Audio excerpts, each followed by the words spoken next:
Let me also see what happens if I record at the same time. I'm basically testing to see, you know, if I want to record, chat, and stream at the same time. I was having a lot of issues before. I think I had my settings pretty bad.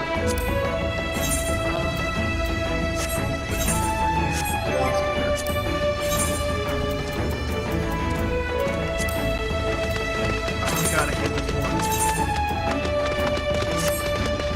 We're gonna have to use the second opponent. Yeah. Christ, I hate this one. Come on.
basically just this gigantic craft.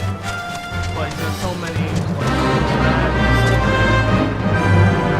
he basically two-shot me, despite being 2 levels higher. So for someone like me who's primarily a melee fighter, it's really not worth it.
Hold on 1 second. Let me try changing the mix here.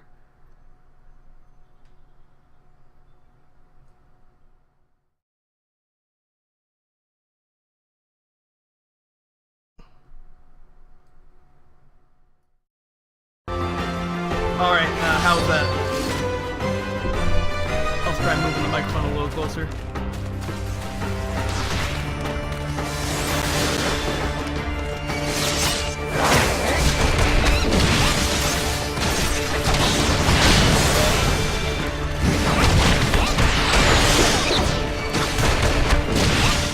Game mode is a bit loud. Okay, let me finish this off and then, I'll check that out.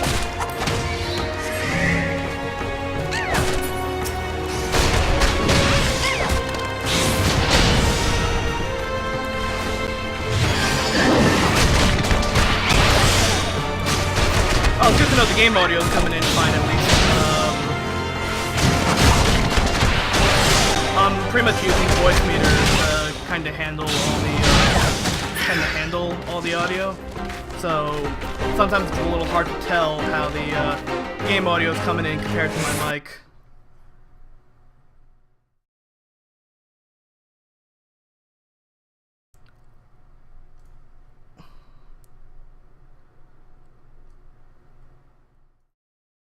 Let me try increasing that.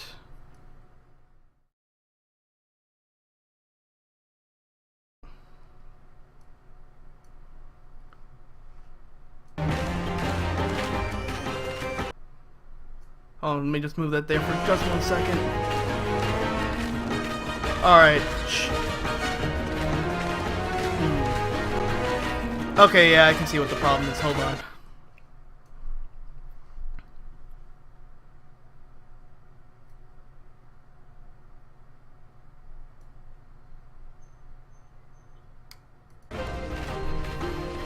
Okay, yeah, the fader for the game game audio was way louder than my microphone was. Okay. Oh, that's why we're testing stuff like this. Okay, cool. Yeah, so something I'm kind of wondering is why is that one still an enemy even though it's technically pacified? What the fuck ever. If I remember correctly, I think I saw that it kind of gave me the option to fight a wanted guy. Try that out.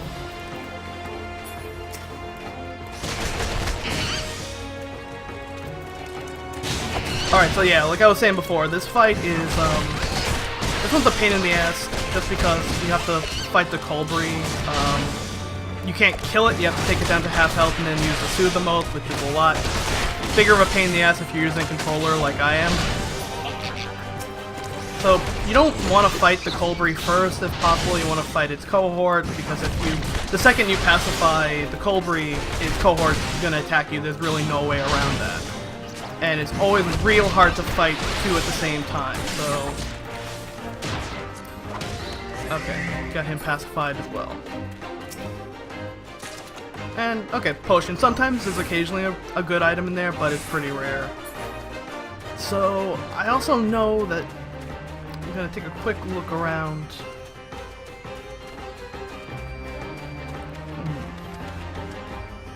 Yeah, it's odd. Usually, when I took this, when I accepted this fight, it mentioned, there's usually an item that only comes in when you're fighting a wanted battle. And that did not come in. Oh well, that's the end of the world.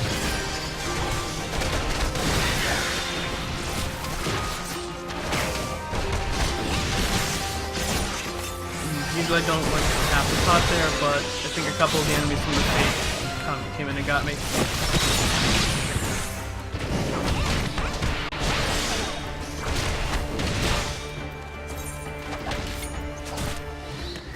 Alright, there we go. Now whenever you complete a Levequest, they give you the option to, you know, go back, but we're not going to do that because I want to try and take part in a little bit of this fate here, get a little more experience.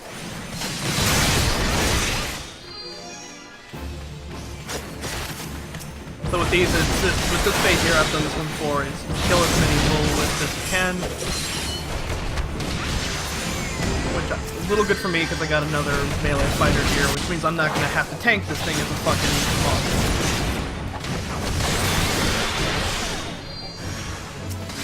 Oh, FF14 is great. I used to play a lot of World of Warcraft back in the time of Burning Crusade, and after that I pretty much wore off MMOs altogether, and I started playing FF14, and I'm really glad I did, because this game's a lot of fun. This game really kind of... A lot of things I hate about MMOs in general, this kind of subverts.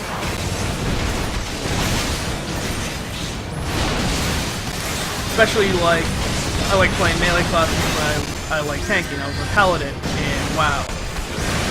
And a lot of that game was just positioning and how to, you know, moving enemies and being in the right place at the right time. And this game is really dynamic, especially with combat, especially with monks, because you gotta, like, you gotta dance through different attacks. Like, you can only use certain attacks after you use one. You have to use attacks in a certain order, and if you use them in the right order, you get a really cool buff.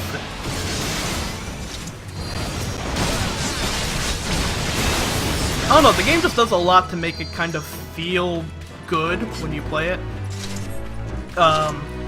Fates right here are really good. They are real-time challenges. So, like, I can pop my map open, we can see a couple of them here. Yeah, there's one right there. And pretty much what these are is,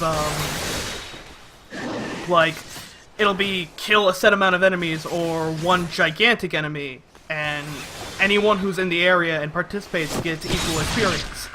So it kind of, it's like, for example, if you're playing a tanker, which I played in my WoW time. Part of the most frustrating parts of that was, you know, I was useless when doing stuff on my own. And with this, if you're tanking, you can still, like, you can level to 50 almost entirely on Fates alone. And you know what's good for you in like a raid party or stuff like that, it's still really useful outside of raids for leveling and grinding, which, like, name me any other MMO that does that. If you're playing a protection paladin or a protection warrior, it's pretty much you gotta do, you're grinding on instances or you're not doing anything. Okay, there's that wanted target. He's pretty easy, might take me down a little bit in health, but I've got enough stuff that I can just take him down, no problem. Now, even with me as a monk, like, I'm really good for soloing stuff, just because I do a tremendous amount of damage, but the majority of my techniques are really most useful when attacking an enemy from the side or the back. So even me, like, I do good damage on my own, but I do tremendous damage when I'm in a party.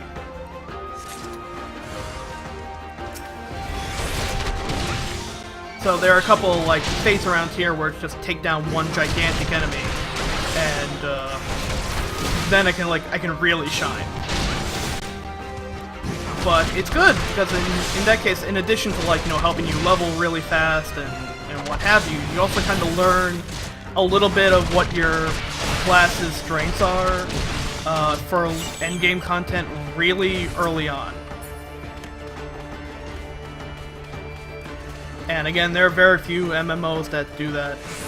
I think the only other MMO I really sunk a heavy amount of time into post-WoW was I played Terra for a little bit, which it was a fun game. I don't regret the like 3 months I sunk into it. It tried to really do dynamic combat, which is fun.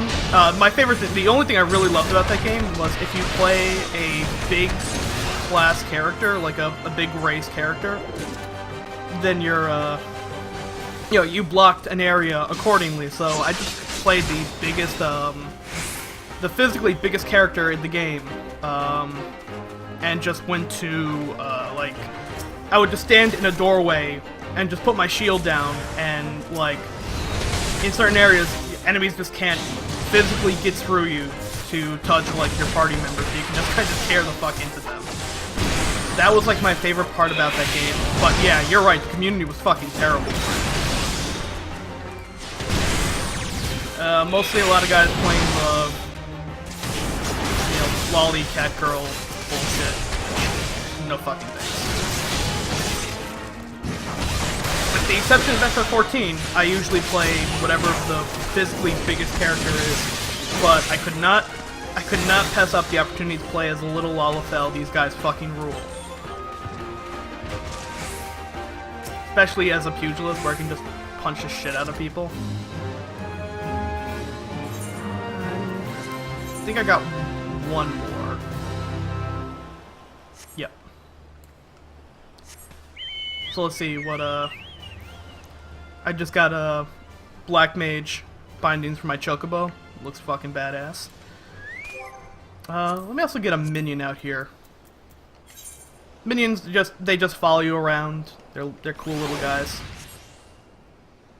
Yeah, he's a cute little guy. He doesn't fight or anything like that. But if I run, he just look at him racing, trying to catch up with me. And I got a couple. You get a lot of these from quest missions. A couple of these from the longer you play the game, they give you a couple of them as like rewards. So you get like a little baby behemoth, a wolf pup. These two I got from an actual mission itself. This one I got from. I think I got this one from the collector's edition of the game. Get a little minion of light, airship,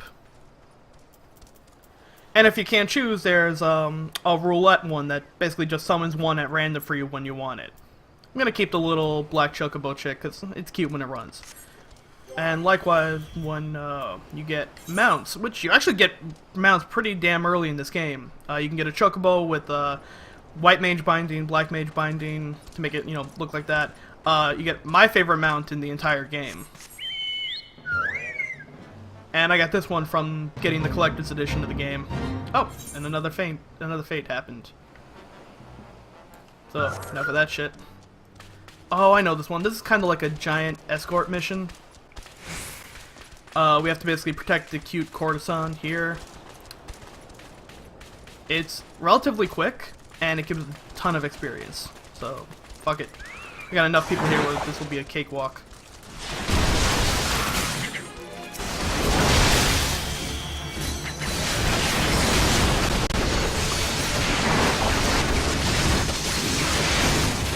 That Chocobo is fucking adorable.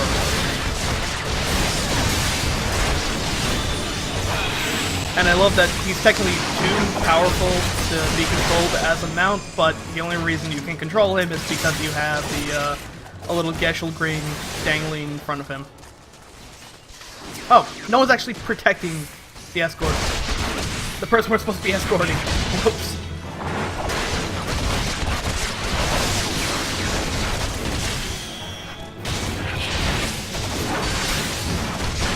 Fates like this I excel at because I can just, you know, there's no real big target, no, like, you pretty much just want to pick up as many enemies as you possibly can on you at once and then just tear into them. So I can actually start using, like, I got a couple of AoE spells, and not a lot, but enough. Oh. And again, no one is protecting.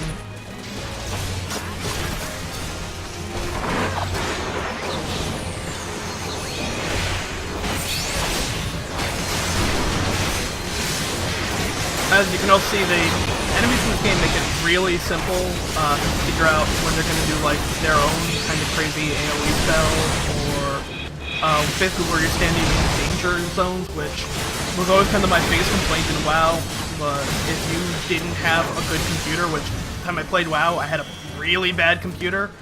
There were some fights where you're gonna die terribly, just because you'll be standing in a danger zone, and just automatically die because your computer's not good enough to tell where, you know, where the bad zones are.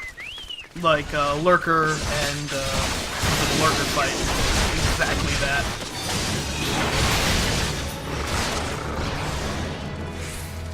Around the time of, yeah, they improved it later on, but around the time of Burning Crusade, which is where I stopped playing, that was the biggest complaint I had, was we just had so many people, like, who would just die in Serpentine Cavern, just because they were standing in the you're gonna die zones.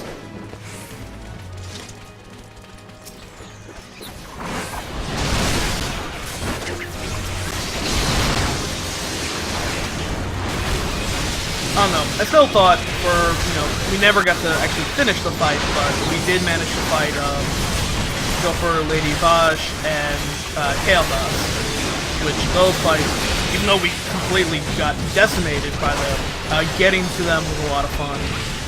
And I think, oh yeah, we tried Hyjal, once the requirement got taken away. And that fight was, horrible. It's the most fun instance in the entire game, by far, but man, that is a hard fucking fight. Just because, like, everyone in your party not only has to have good equipment, but they have to know exactly what the fuck they are doing, or else everyone is going to die.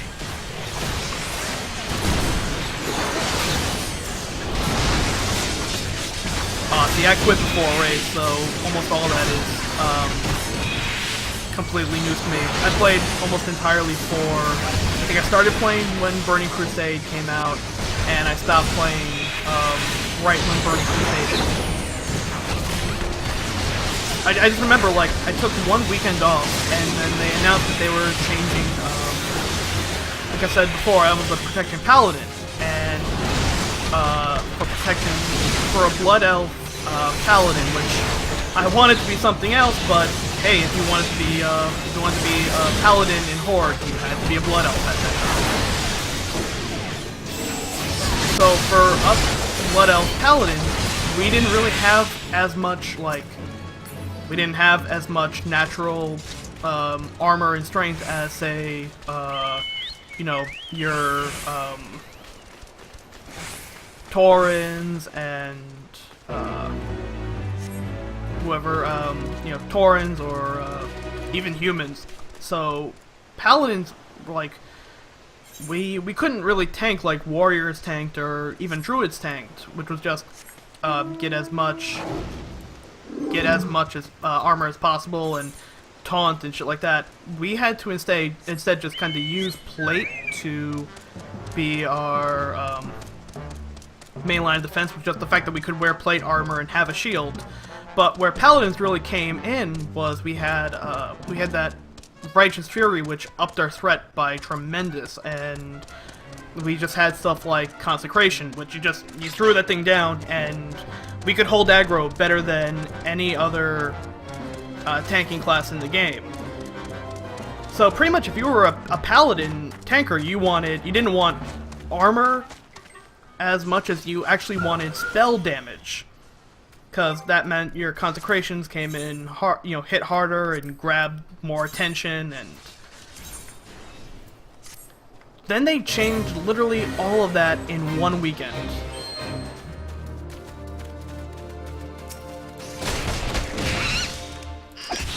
And I still to this day don't know if they like gave us new armor or gave us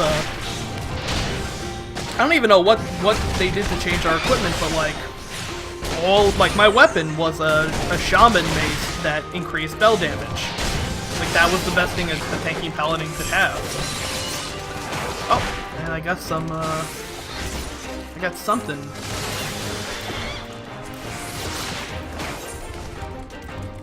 Oh, I don't think I can use that. Yeah, it's a mage's weapon. Oh well. But yeah, they changed like all of that. And while it did streamline it, it also kind of it made me kind of feel like everything I had built for in that game, like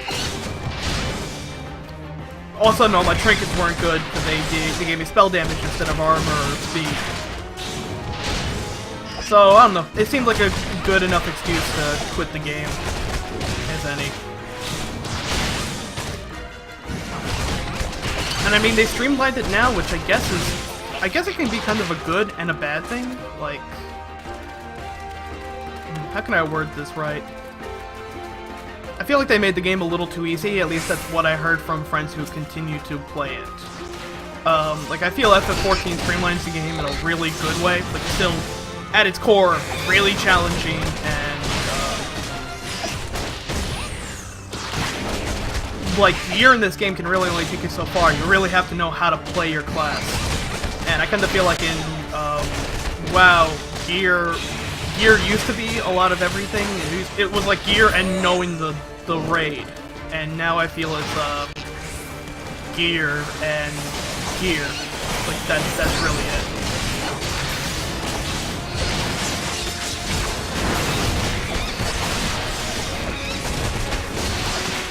I think I played on Ravenhold when I played WoW, which was an RP PvP server, which was great because I loved fucking with the people who RP'd. That was a lot of fun. Just I had a druid ult. I'd pop into bear form. I'd wait for them to start RPing or you know whatever arrow RPing and shit like that, and I'd just run in, pop bear form on druid and start dancing. God, that was like, I eventually got to the point where even though I had like, you know, all tier 5 gear and could do most raids, I had more fun fucking with people in the RP sections in Silver Moon and shit like that.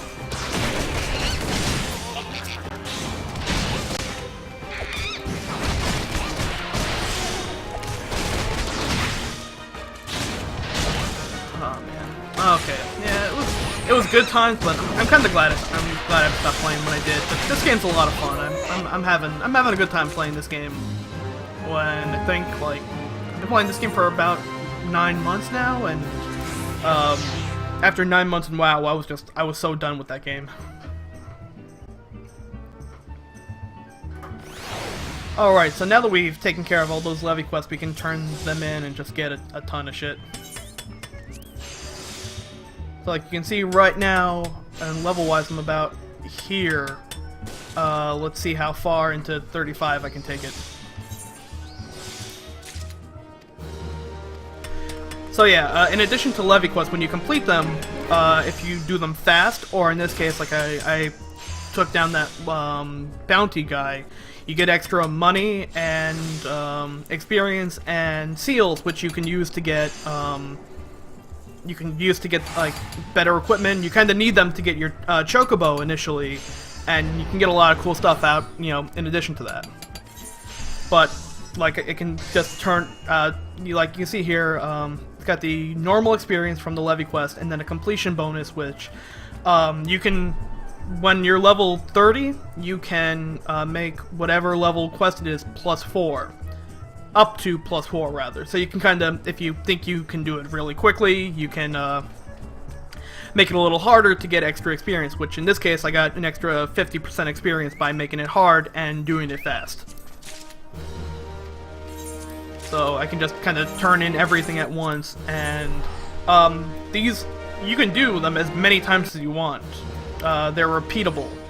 The only thing you can't do is, you can't do them infinitely. You see here I got allowances. I got 90. I can basically do these quests up to 93 times before I have to wait a day. I think it's like every day you get 4 allowances, and because I kind of took like a couple of months break from this game, they just kind of piled up. But like if you want to, you know, get some easy experience and flame seals, which, you know, you can use to get good equipment. This is pretty much your best way of doing that. I think I even got a couple of earrings and gloves from that, which they're, you know, nothing special really.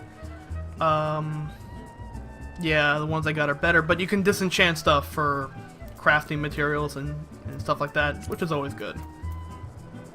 Yeah. Strength, skill speed. Actually, skill speed's not bad. I think that increases the decreases cooldown for, you know, next ability you want to use, which not bad. I got these ones here, which PA made for me, which are pretty cool.